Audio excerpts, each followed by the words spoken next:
En Radio Intereconomía, Pulso Geopolítico. Análisis sobre los nuevos desafíos mundiales. Presenta Rafa Jiménez.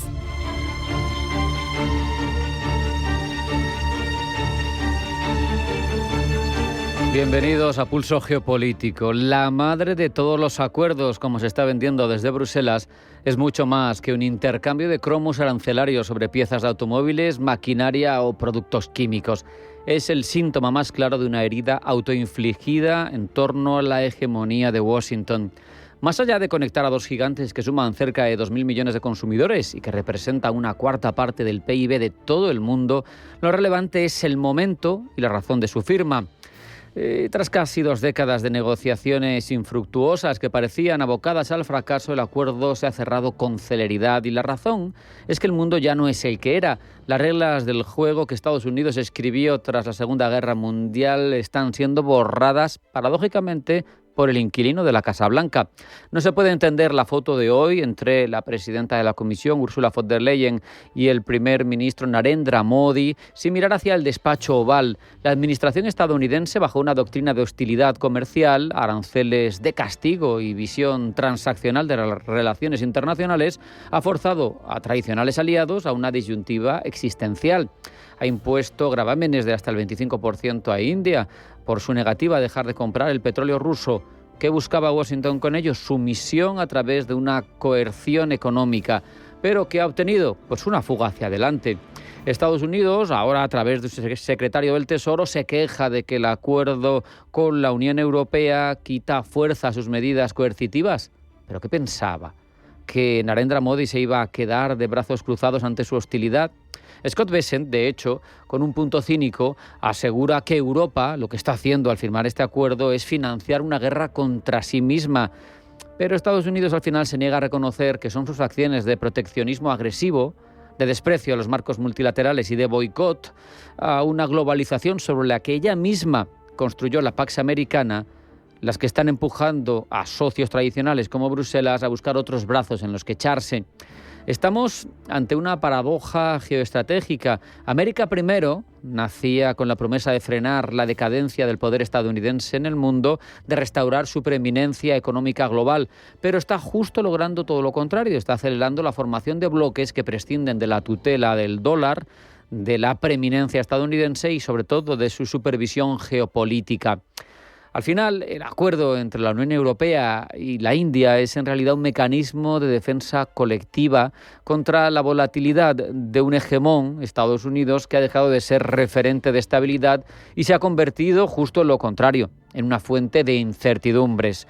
Bruselas ha comprendido, quizá demasiado tarde, pero lo ha comprendido, parece que de forma definitiva, que no puede seguir dependiendo de un mercado que se abre o que se cierra a capricho de cada ciclo electoral interno, de si hay presidenciales o si están a la vuelta de la esquina la midterm. ¿Qué decir, por otro lado, de la India, que es la otra parte de este acuerdo, que es experta tradicional en navegar entre dos aguas? Juega de forma maestra sus cartas en este nuevo tablero económico global.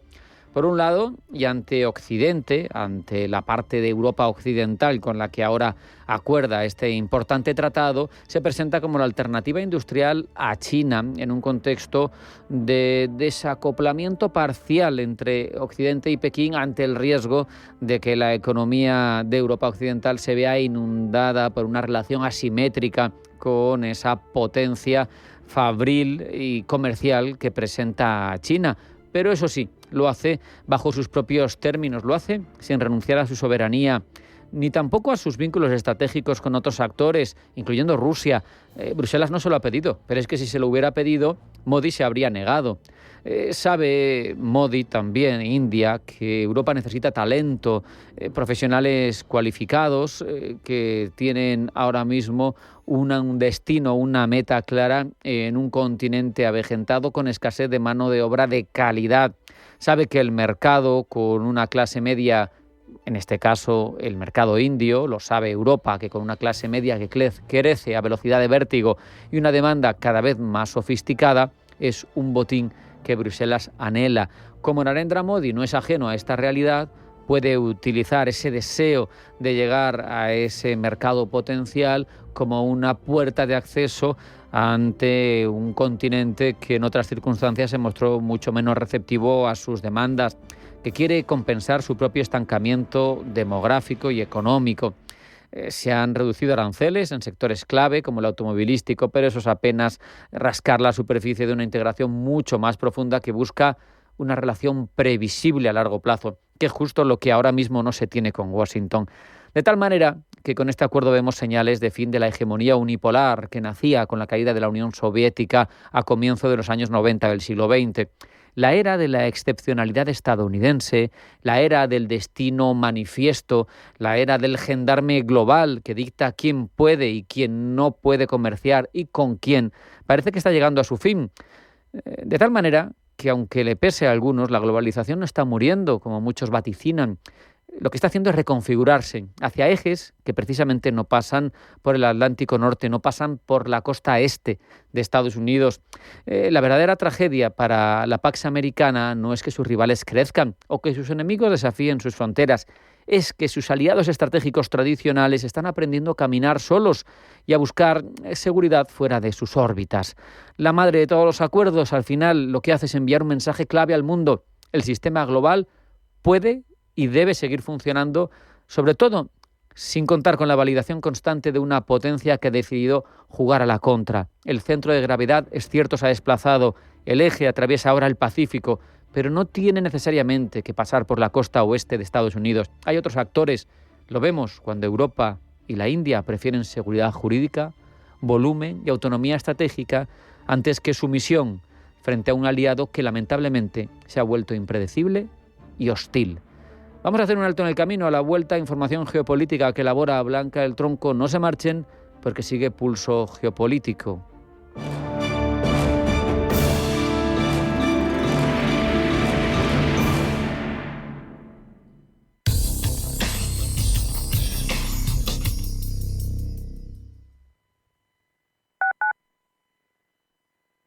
Radio Intereconomía, la radio de los negocios para estar bien informado.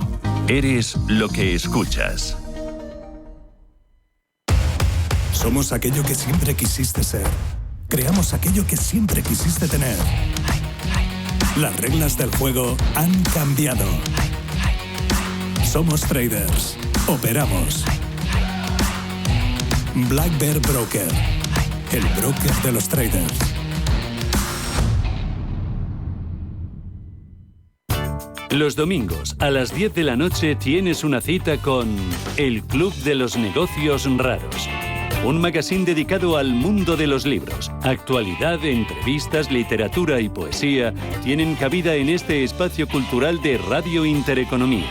Dirigido por Andrés Sánchez Magro. Todos los domingos a las 10 de la noche. Radio Intereconomía. Ven a probar el nuevo restaurante y bar de tapas Barbudo en Príncipe de Vergara 57. Disfruta de nuestras empanadillas caseras o de nuestro bikini de rabo de toro con queso y rúcula acompañado de una gran variedad de vinos por copas. Barbudo, calidad y tradición en pleno barrio de Salamanca. Reservas en barbudo.com o llamando al 614 28 10 71. En Radio Intereconomía te acompañamos donde tú quieras. Sintonízanos en directo a través de la radio, nuestra web, aplicación móvil o canal de YouTube. Si lo prefieres, también puedes encontrarnos en diferido a través de iVoox, Apple Podcast, Spotify y todas las plataformas de podcast. La mejor información económica en cualquier momento y desde cualquier lugar. Radio Intereconomía, siempre contigo.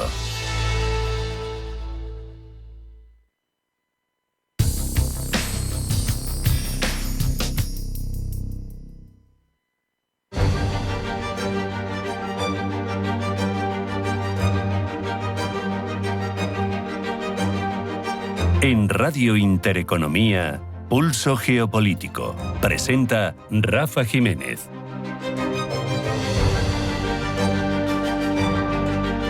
Turno para ahondar en toda la información geopolítica de la jornada que elabora Blanca del Tronco. Blanca, bienvenida, buenas tardes. Buenas tardes. Persiste la tensión en las calles de Minneapolis. Tensión tras la muerte por disparos de agentes migratorios de Alex Sepretti, un enfermero estadounidense. Se espera que hasta la ciudad se acerque el zar fronterizo Tom Homan, quien tomará el control del operativo por decisión del presidente Donald Trump tras semanas de redadas masivas y militarizadas contra inmigrantes. ICE ayudará a asegurar los Juegos Olímpicos de invierno en Italia. La agencia cooperará con el Servicio de Seguridad Diplomática del Departamento de Estado de Estados Unidos y las autoridades italianas para examinar, dicen, y mitigar los riesgos de las organizaciones criminales transnacionales. Ahí se añade que obviamente no llevará a cabo ninguna operación de control de inmigración durante el evento y que Italia seguirá a cargo de cualquier posible operación de seguridad. España, por cierto, aprueba hoy la regularización extraordinaria de inmigrantes. Regularización que se produce en un contexto europeo de endurecimiento de las medidas migratorias condicionadas por el alza de las perspectivas de voto de la extrema derecha. Israel anuncia que reabrirá el cruce de Rafah. Lo hace tras el hallazgo de los restos mortales del último rehén que quedaba en Gaza. La apertura de este cruce es un compromiso que recoge el plan de Trump y que Israel había supeditado a la entrega de todos los cautivos por parte de Hamas. India y la Unión Europea firman un acuerdo comercial. Acuerdo al que han llegado tras casi 20 años de negociaciones y por el que se unirá a la segunda y cuarta economía del mundo en un mercado sin precedentes de 2.000 millones de consumidores. Nasri Asfura asume el cargo como presidente de Honduras. Y lo hace tras un proceso electoral marcado por la tensión política con el apoyo a su candidatura de Donald Trump y un retraso de casi un mes en la proclamación de los resultados oficiales. El nuevo gobierno de Nasri Asfura debe enfrentar una economía golpeada por el desempleo y la inseguridad en un país que sigue siendo el más violento de Centroamérica. Xi consolida su poder sobre las Fuerzas Armadas. Con la purga del número 2 del organigrama castrense, el presidente chino Xi Jinping consolida su poder y autoridad sobre las Fuerzas Armadas y garantiza un alto grado de lealtad en una institución de peso y ante un año clave. En 2027 se renovará la cúpula del liderazgo chino y, según el Pentágono, Pekín tendría planes de anexionarse Taiwán. Delcy Rodríguez quiere convertir a Venezuela en un gigante petrolero. Para ello sigue promoviendo una reforma legal que permita más inversión privada y extranjera en el país y promete que los recursos ganados con la explotación del crudo serán para el progreso social.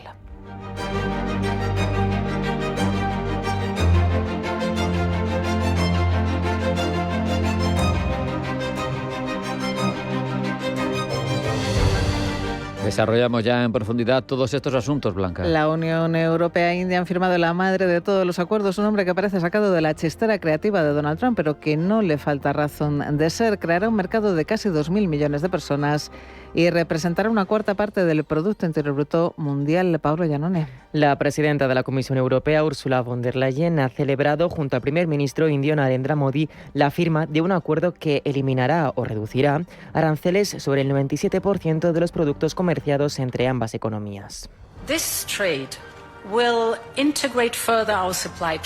Leyen ha recalcado que el acuerdo permitirá la integración de sus respectivas cadenas de suministro, que permitirá, dice, ahorrar a la Unión Europea hasta 4.000 millones de euros anuales en aranceles y que creará cientos de miles de empleos nuevos. Por su lado, el primer ministro indio, Narendra Modi, ha recalcado que este acuerdo viene después de años de progreso en las relaciones entre las dos economías. Gracias a su base común de valores democráticos compartidos, las sinergias económicas y los sólidos lazos entre personas, su asociación, ha dicho Modi, está alcanzando nuevas alturas. El acuerdo, que podría entrar en vigor dentro de un año, llega en un momento decisivo para la Unión Europea. En medio del vasallaje arancelario con Estados Unidos y la necesidad de aumentar sus exportaciones, Bruselas necesita reforzar nuevas alianzas comerciales. Lo había intentado con el tratado con Mercosur, pero el Parlamento Europeo lo ha llevado a manos de la justicia europea y de momento se mantiene paralizado. ¿Podría pasar lo mismo con este tratado con Nueva Delhi? En principio, los productos más sensibles, como son los agrícolas, mantendrán barreras proteccionistas. Serán bajas, pero lo bastante altas como para no despertar la oposición de parte de la Eurocámara.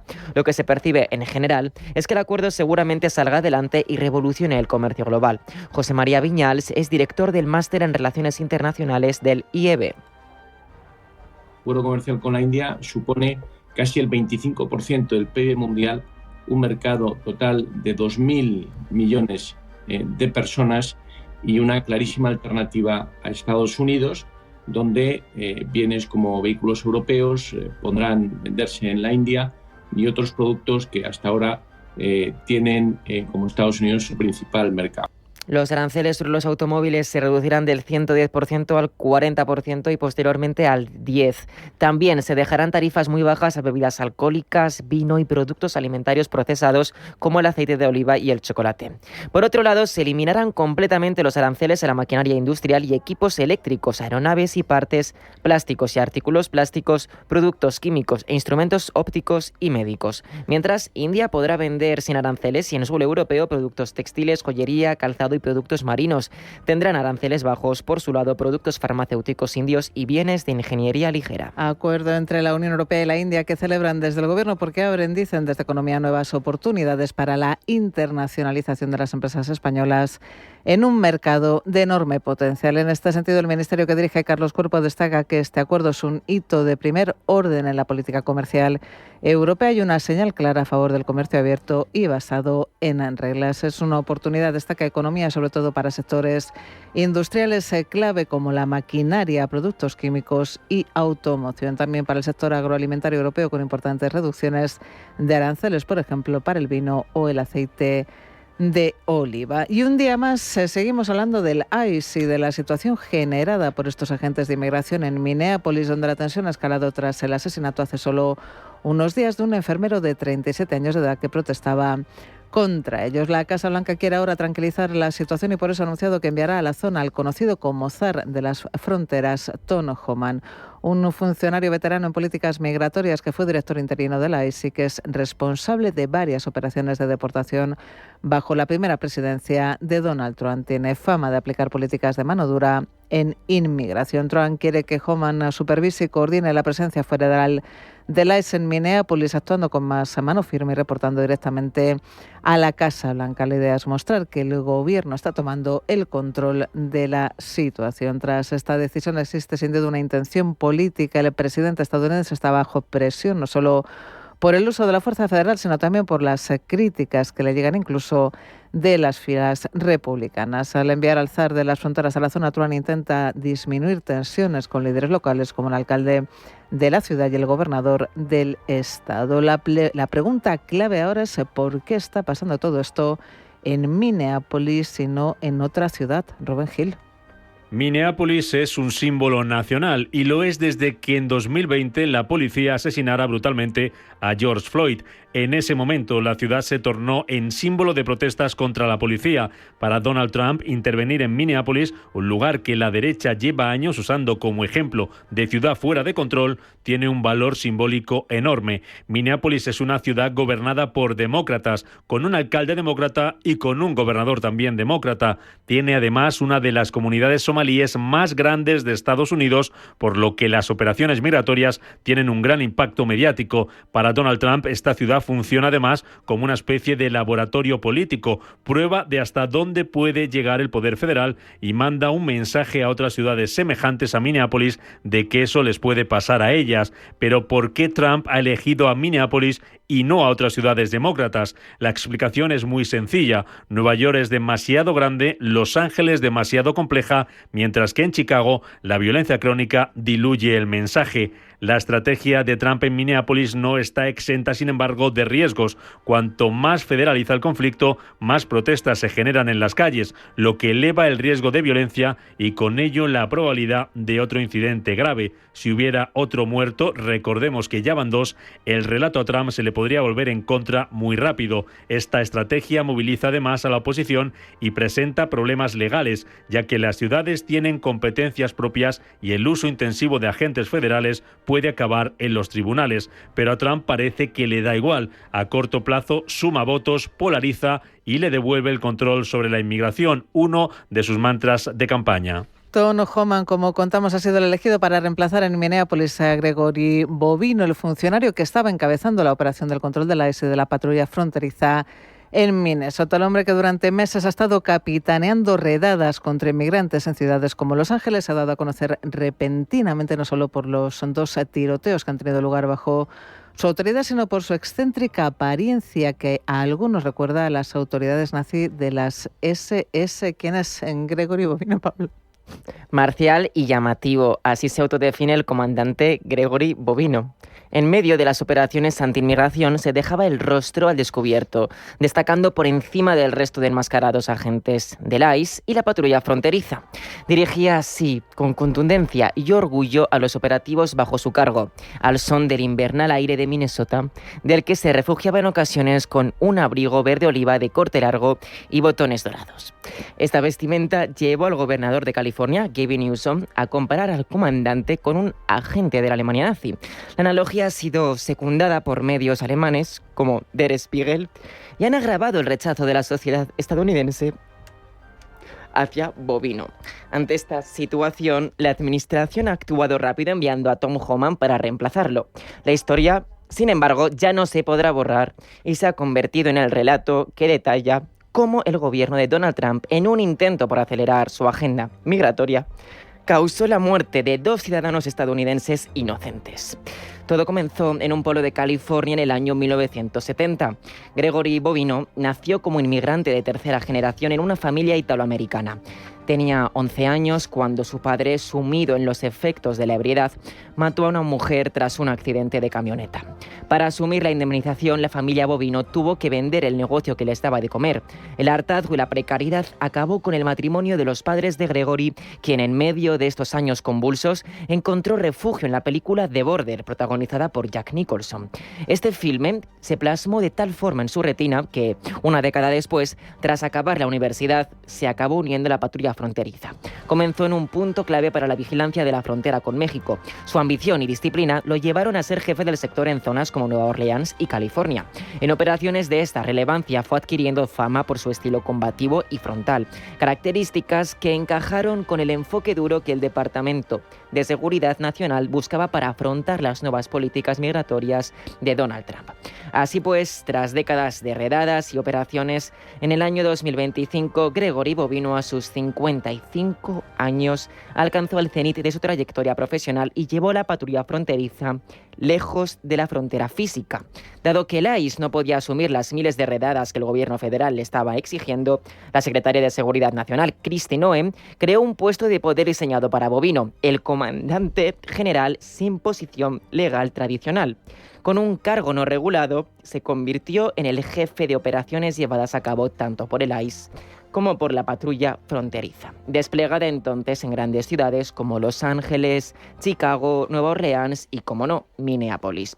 Su liderazgo cambió el ADN del ICE y convirtió las redadas en misiones llenas de violencia, injusticias y prejuicios. Buena parte de los detenidos ni siquiera eran inmigrantes ilegales.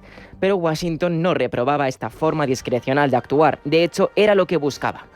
Bovino se había convertido en el nuevo zar de la frontera, con su pálido rostro al descubierto y su figura envuelta en su abrigo verde oliva de corte largo.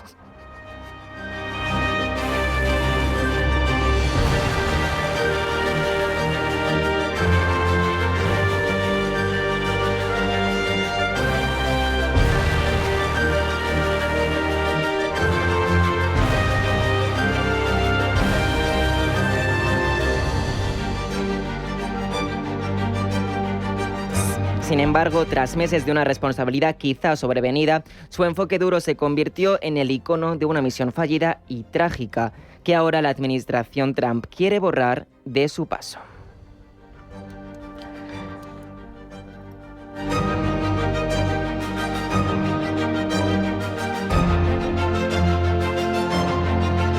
Y en este contexto de endurecimiento de las medidas antiinmigratorias, el Gobierno ha dado luz verde a la tramitación de un decreto que busca regularizar a miles de inmigrantes en nuestro país. Elma Saiz, ministra de Inclusión y Seguridad Social y portavoz del Ejecutivo.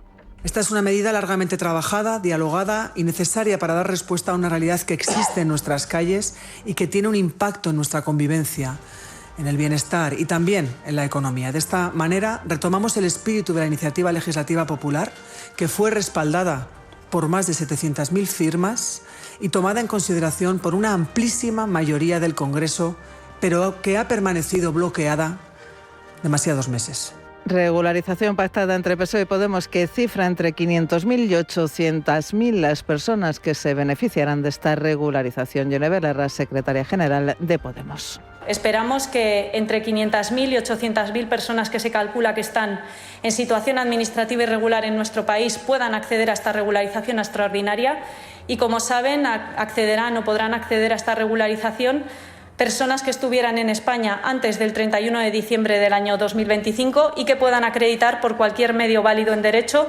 su residencia de 5 meses en nuestro país. Y todo ello, como decimos, en un contexto en el que muchos países europeos están endureciendo sus políticas migratorias, por lo que la medida española se interpreta como algo diferente y llamativo. Paul Mielgo. Los sectores progresistas europeos la acogen con satisfacción y ven el anuncio como una respuesta a la realidad demográfica y laboral en España y una vía para evitar la exclusión social.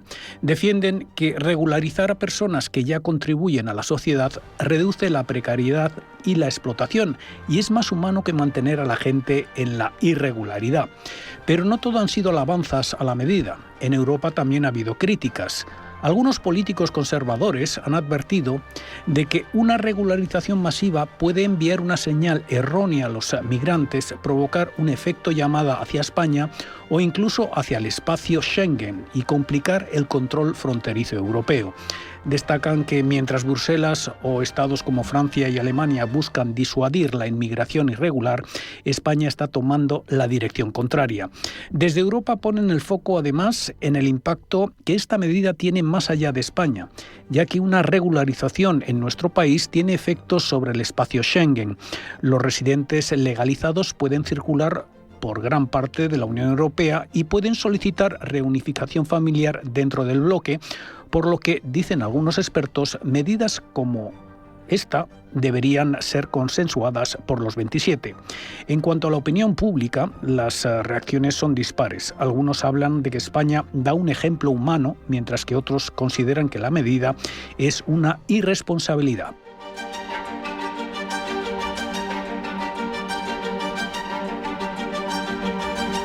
En Radio Intereconomía, Pulso Geopolítico.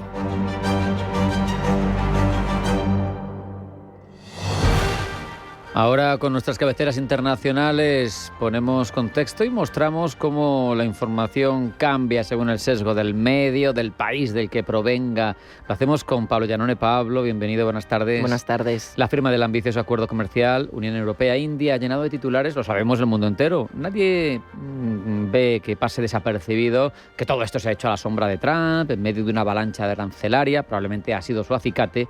Y desde Le Monde dicen que este acuerdo es una forma, precisamente, de mostrarle al mundo que hay alternativas a Estados Unidos. Según el rotativo galo, tanto para la Unión Europea como para la India, estos acuerdos tienen un propósito político que es demostrar al mundo que existen alternativas a Washington. Todo en un momento en el que, como ya sabemos, Donald Trump está transformando el panorama geopolítico e imponiendo aranceles significativos a países que desde hace tiempo se consideraban aliados de Washington. Hace semana veíamos, Pablo, cómo Trump amenazaba con atacar Irán y acabar con el régimen de los ayatolás en medio de las represiones a los ciudadanos. Pues bien, ese temor aún no se ha disipado y según el medio Indian Express, la preocupación sigue latente en países del Golfo, especialmente después de que Trump dijese que ha enviado parte de su flota a la región. No por bagatelas, Arabia Saudí, Emiratos Árabes Unidos, Qatar y Omán llevan semanas tratando de aliviar las tensiones entre Washington y Teherán, pese a que algunos de ellos tienen una relación tensa con Irán. ¿Qué es lo que les motiva? Pues bien, como nos explica Indian Express, el país persa cuenta con el poder de cerrar el estrecho de Hormuz, una de las vías marítimas más importantes del mundo para el comercio de petróleo. Como no, es un insumo clave para todos los estados del Golfo, de cuya compraventa, especialmente en el caso saudí, dependen en exceso. A la amenaza estadounidense sobre Irán, además, se une su vulnerable situación económica. Fue, de hecho, uno de los principales motivos de las protestas hace semanas. Según el rotativo estadounidense Washington Post, los compradores de petróleo de Irán son conscientes de esta debilidad y se aprovechan de la situación, Pablo. Así es, según el rotativo estadounidense, aunque Irán ha exportado más petróleo en 2025 que en años anteriores, especialmente a China, sus ganancias son bastante escasas. Tanto Pekín como otros compradores saben que Teherán tiene pocas alternativas para deshacerse de su petróleo, que es perseguido por las sanciones de Estados Unidos. Nos quedamos en Oriente Próximo, cambiamos de asunto. En medio Qatarí, Al Jazeera observa el doble juego que Reino Unido impulsa con dos países de África, Sudán y Somalia. Todo remite al puerto de Berbera, copropiedad conjunta del gobierno británico y de una empresa de logística con sede en Emiratos Árabes Unidos. A través de dicho puerto, Reino Unido ha obtenido acceso a una de las rutas comerciales más influyentes del planeta y ha invertido consecuentemente en Somalilandia, la región separatista en la que se encuentra el puerto. Mientras Londres insta la unidad del país del Cuerno de África, financia la autonomía de la región separatista. Por otro lado, hay sospechas de que Emiratos Árabes Unidos envía armamento al puerto, mismo armamento que después se entrega a las fuerzas rebeldes de Sudán. Por ello, Al Jazeera critica que, mientras Londres pide la paz en Sudán, ayuda indirectamente a Abu Dhabi a alargar el conflicto.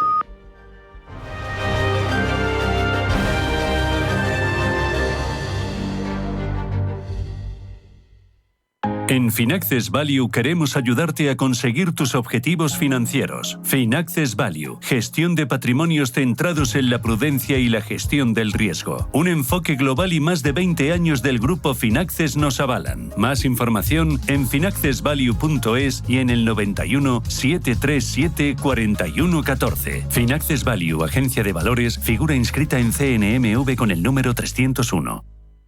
El dinero no descansa, las divisas tampoco. Mercado de divisas, las claves del mercado financiero más grande del mundo, presentado por Bárbara Hermida, los miércoles a las 10 de la noche en Radio Intereconomía.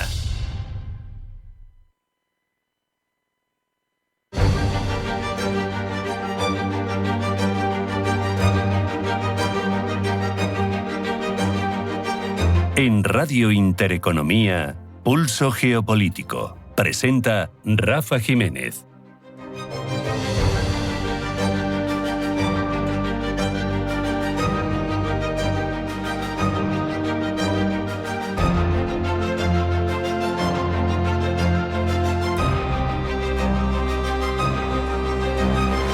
En medio del creciente desafío que supone el crimen organizado en muchos países de América y ante declaraciones internacionales que hemos visto se utilizan para hacer intervenciones por el narcotráfico, pero también ante declaraciones como las que utilizan algunos países para determinar ciertos estados legales no habituales y así poder luchar contra bandas armadas, contra narcotraficantes, pues queremos repensar y hablar del uso que se hace de las estrategias de seguridad nacionales en este ámbito. Vamos a profundizar en la viabilidad de ese modelo con la ayuda de Mariano César Bartolomé, profesor de Relaciones Internacionales de la Universidad Camilo José Cela.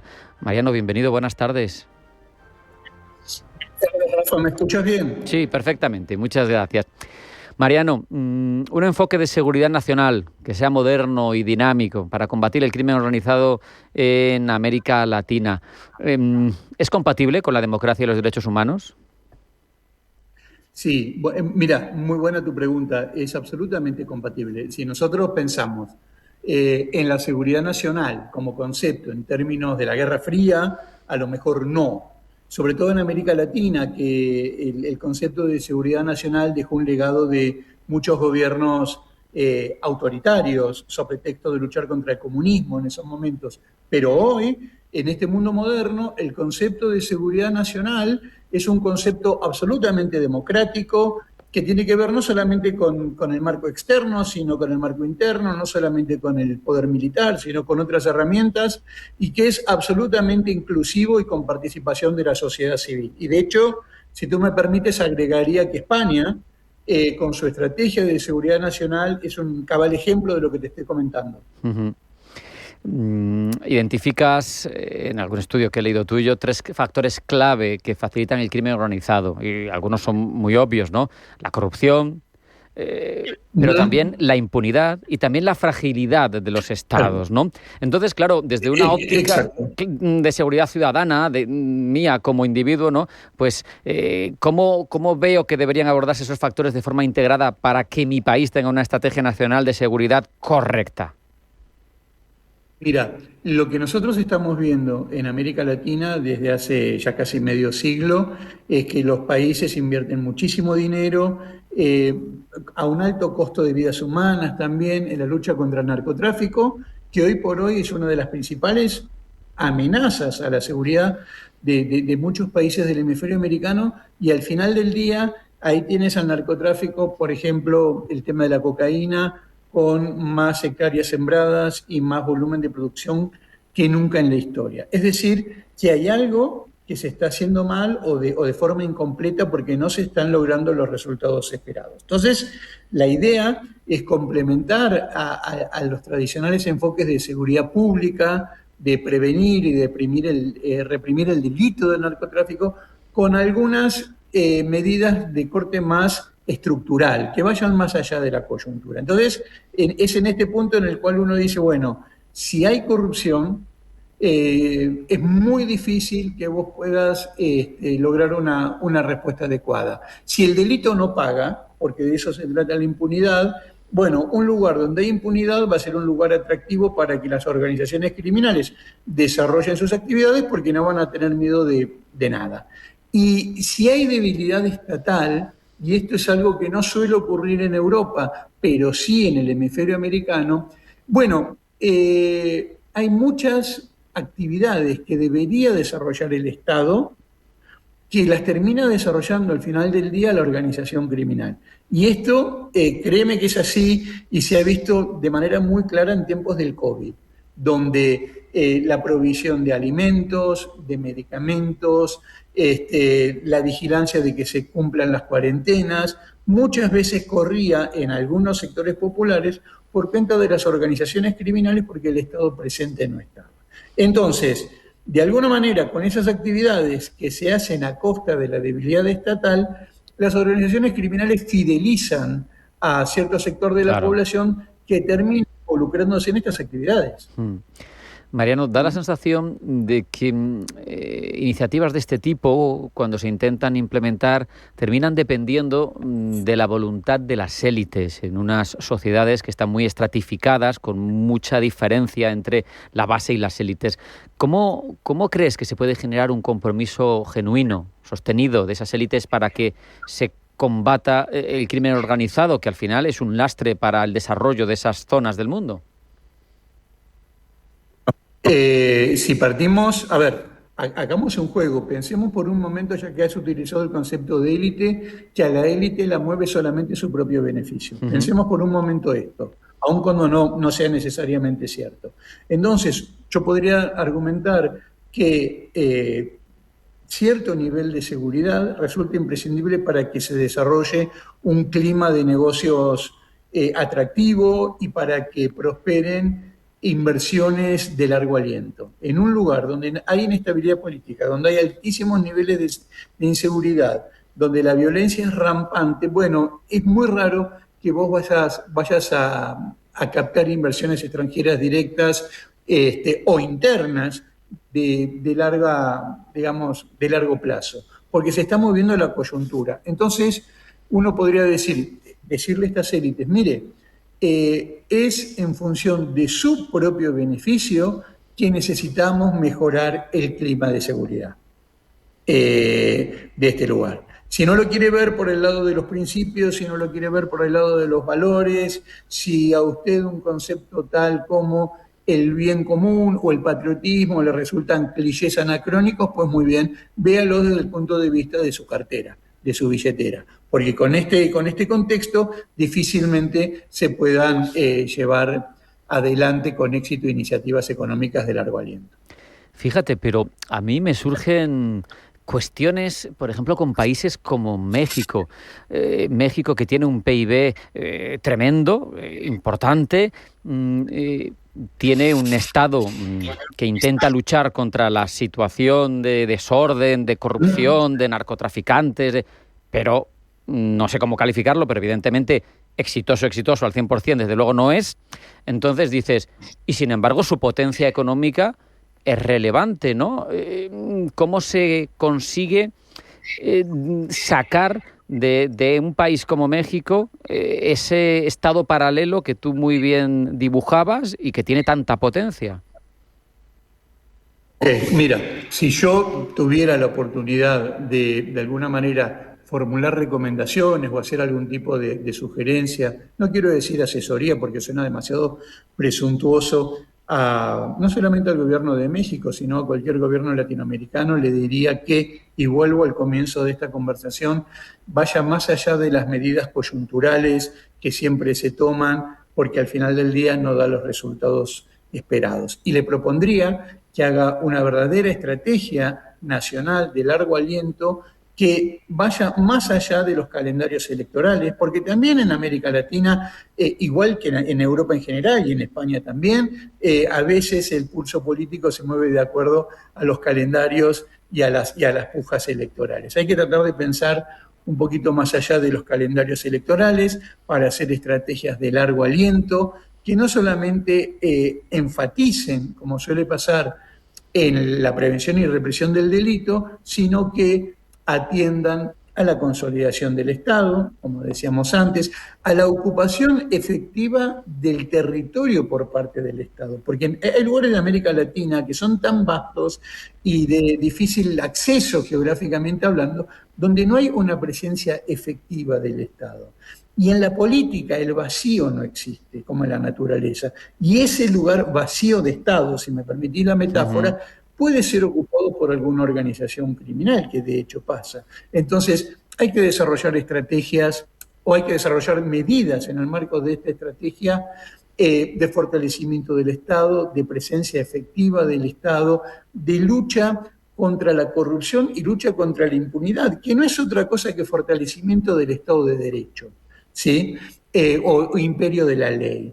Y es necesario también, me parece a mí, un compromiso político que le haga ver a los criminales que independientemente de quién sea el que vaya a ganar en los próximos comicios, a grandes rasgos esto se va a mantener.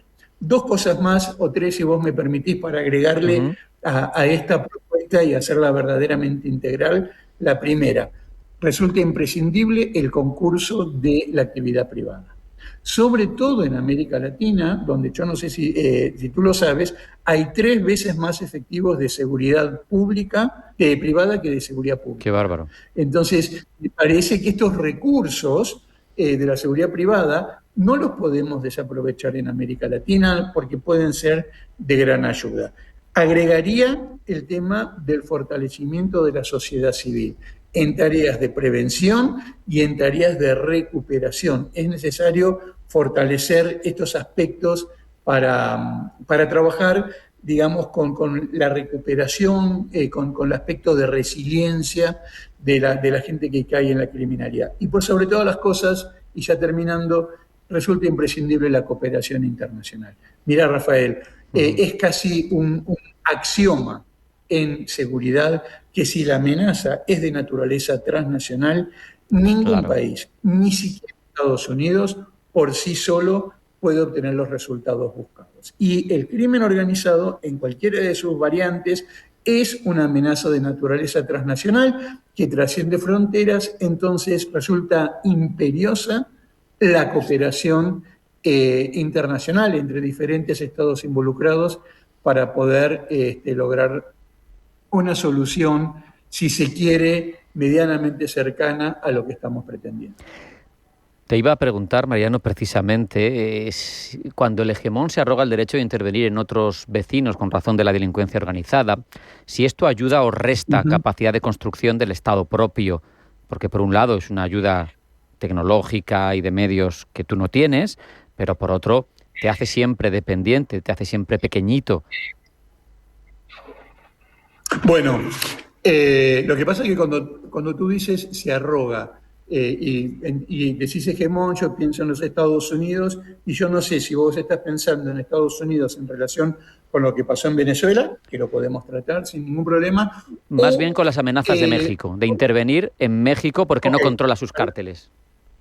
Perfecto, excelente. Mira, yo creo que Estados Unidos ha tenido históricamente un enfoque equivocado en materia de lucha contra el crimen organizado, por lo menos contra el tema de las drogas, porque hago esta aclaración porque el crimen organizado es multifacético, pero al final yo creo que la cuestión del narcotráfico es la más relevante todavía hoy en América Latina.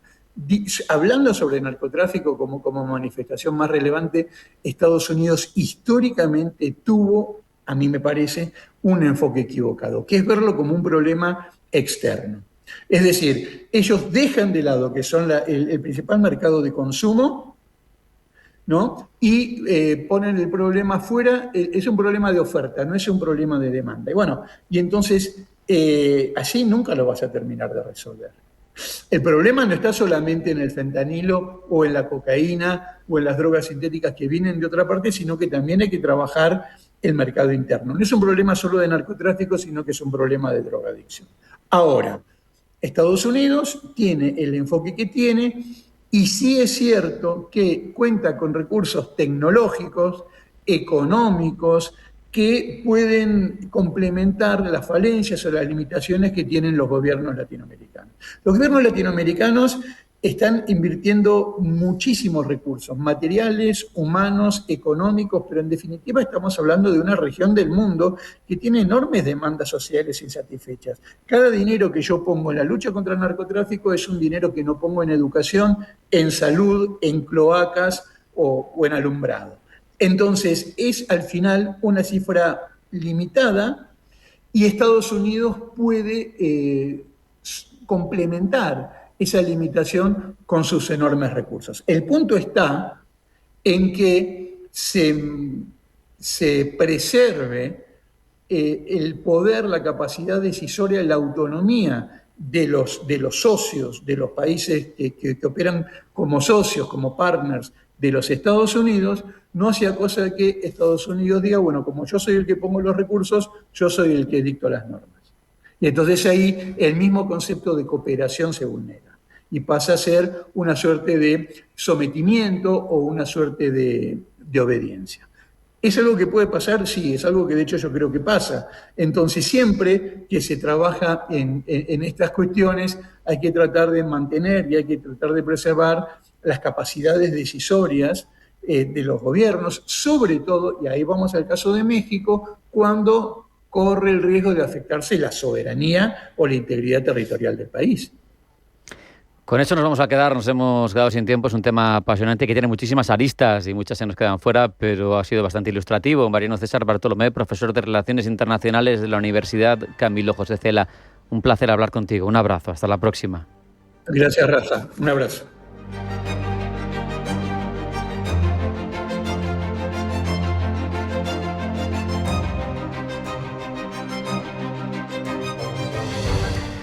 Tenemos una Europa que no nos gustaría ver, sin declaraciones formales de guerra, pero con muchas decisiones políticas y económicas que se toman como si el conflicto estuviera a la vuelta de la esquina. Y hay incluso declaraciones al respecto de responsables, de ejércitos, de ministerios de defensa.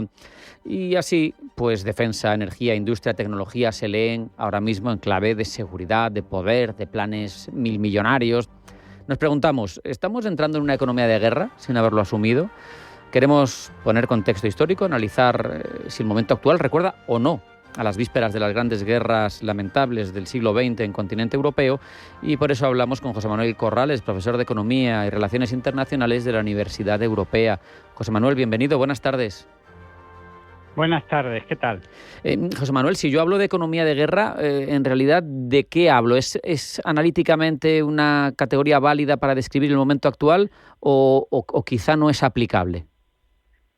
Es una de las categorías válidas para describir el momento actual. La verdad es que la situación actual es una situación muy compleja. Cada momento es un momento que tiene realidades específicas, y en este caso lo que estamos es ante un sistema de gobernanza internacional que está saltando por los aires, que está siendo sometido a unas presiones brutales, en donde Estados Unidos abandona 60 y pico organismos internacionales y en donde intenta desmantelar el papel de la Organización de Naciones Unidas pues de manera alarmante, creando una especie de junta de paz que más parece una junta de villanos, con un consejo de administración en donde se reúnen una serie de jefes de Estado conocidos por sus veleidades autoritarias para repartirse el mundo. Esto es muy preocupante. Esto además está afectando negativamente a la economía mundial, pero también a la economía estadounidense. La economía estadounidense lo está pasando mal. está con crecimientos económicos muy inferiores a los que tenía en el año 2025 y 2024, se ve una ralentización del crecimiento económico y efectivamente las relaciones internacionales están caracterizadas por lo que yo llamaría una guerra híbrida, en donde además la administración Trump intenta imponer a Europa que compremos sus armas, que aceptemos sus imposiciones, que paguemos sus aranceles y sus impuestos de una manera absolutamente discrecional y arbitraria, y todo esto está tensionando notablemente la gobernanza internacional, pero también está tensionando de una forma muy, muy singular a la economía.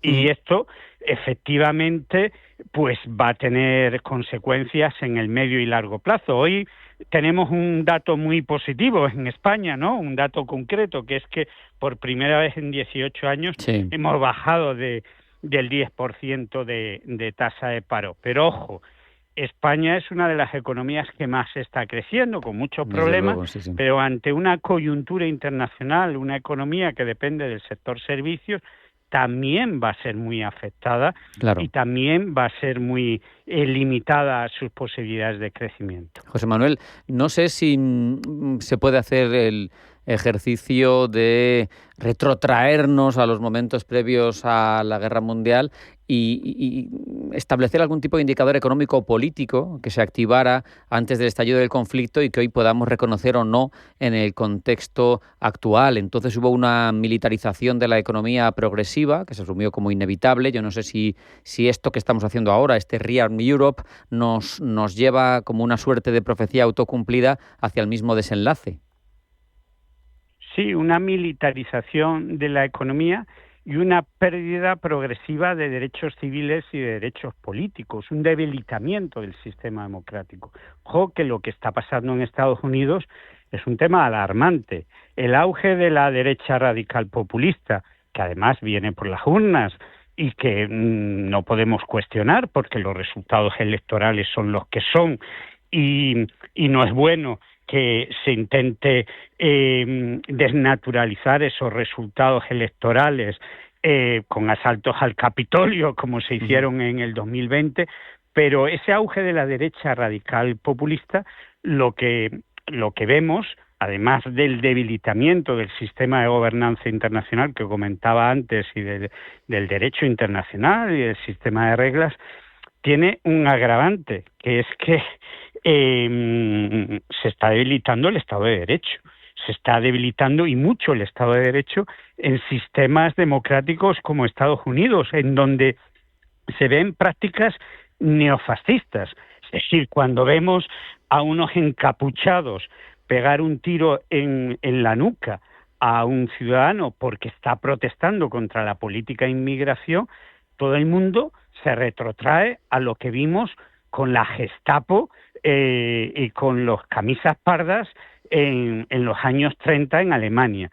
Yo espero que logremos parar esa deriva autoritaria y que no dejemos solos a los sectores democráticos que en Estados Unidos están pugnando porque la democracia no se desnaturalice y se desmantele totalmente. Pero efectivamente hay serios riesgos, muy serios riesgos de debilitamiento del modelo democrático que tenemos en Europa. Y además, cuando escuchamos a Trump y escuchamos a Vance, al vicepresidente de Estados Unidos, decir que Europa tiene que cambiar, que Europa tiene que cerrar fronteras, que Europa tiene que militarizarse, que Europa tiene que acabar con su modelo actual de gobernanza democrática y que Europa tiene que replantearse el estado de bienestar, lo que están diciendo con toda rotundidad es que Europa se tiene que sumar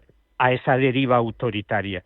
Y yo creo que en Europa hay muchas cosas que no funcionan. Hay mucha burocracia por remover, pero yo defiendo el modelo democrático europeo. Una reflexión te quiero hacer, que se nos va yendo el tiempo, José Manuel, pero al hilo de todo lo que estás diciendo, que me parece muy interesante, me da la sensación de que para una parte importante de la población, a uno y otro lado del Atlántico, el Estado westfaliano, que surge a mediados del 17 y que se configura como primer Estado moderno en 1776 con Estados Unidos, en una democracia liberal tradicional, está agotado para ellos. No sé si tiene capacidad de resurgir o capacidad de mantenerse, pero sobre todo te preguntaría por cuál es la alternativa que ellos proponen. Hay quien dice una oligarquía tecnocrática que vaya más allá de esa democracia liberal tradicional basada en parlamentos bicamerales, separación de poderes tipo siglo XVIII, Montesquieu, etcétera. ¿Hacia dónde va? Pues yo digo con toda claridad, si se desmantela el sistema democrático y se desmantela el sistema de bienestar social, se desmantela la cohesión social que ha sido seña de identidad de Europa. Si eso es así, vamos hacia una dictadura. Se podrá denominar de otras maneras, pero iremos a un régimen profundamente autoritario en donde se asuman que se puede ejecutar a personas por oponerse a las políticas, y eso no tiene otro nombre que una deriva, pues eso, totalitaria, que a mí no me gusta, que creo que Europa no tiene que ir por ahí. Es evidente que las encuestas indican claramente que hay un auge de la derecha radical populista, pero creo que tenemos que defender el modelo democrático y el estado de bienestar con uñas y dientes, porque nos estamos jugando la sanidad, la educación, las pensiones, los servicios sociales y la seguridad pública, y no es poca cosa. Tenemos un par de minutos nada más, que se nos va el tiempo. En cualquier caso, ¿tú ves un escenario prebélico ahora mismo en Europa? ¿Habrá guerra a corto plazo, corto medio? Yo creo que lo que va a haber a corto plazo, ya estamos en ello, es una crisis muy poliédrica, una crisis una policrisis en donde va a haber tensiones militares, en donde se va a desmantelar el sistema de gobernanza internacional y en donde esa crisis va a tener repercusiones económicas muy negativas, concentrándose la riqueza y el beneficio cada vez más en pocas manos y generando tensiones sociales. La paz social que hemos vivido en Europa durante 80 años, en gran medida por el estado de bienestar, se puede ver alterada y podemos percibir conflictos civiles muy graves. En Estados Unidos estamos en una situación previa a un conflicto civil, no lo digo yo, lo están diciendo muchos analistas e incluso algunos que otros dirigentes díscolos del Partido Republicano, de la derecha tradicional de Estados Unidos. Hay que evitar el conflicto civil, hay que apostar por la paz social y para eso no hay otra fórmula que mejorar la democracia y mejorar nuestro estado de bienestar. Habrá que hacer reformas, pero mejorando la democracia, no yendo a un sistema autoritario y oligárquico. Con esa reflexión nos vamos a quedar. José Manuel Corrales, profesor de Economía y Relaciones Internacionales de la Universidad Europea. Muchas gracias y hasta la próxima. Muchas gracias y buenas tardes. Esto ha sido todo. Hasta aquí hemos llegado. Se nos acaba el tiempo en esta edición de Pulso Geopolítico en la que hemos reflexionado sobre lo que supone desde el punto de vista no ya económico, sino especialmente geoestratégico, el gran acuerdo entre India y la Unión Europea, cómo hemos llegado hasta esa situación en el orden internacional. Hemos repasado la información geopolítica de la jornada. Les hemos contado cómo nos venden la actualidad en este ámbito, las diferentes cabeceras, y hemos profundizado en dos asuntos: la lucha contra la delincuencia organizada en parte de América a cargo de los estados, de las estrategias de seguridad nacional, y también hemos hablado del clima prebélico en Europa y de cómo podemos encontrar referentes o no en el pasado. Hasta aquí Pulso Geopolítico. Sean felices.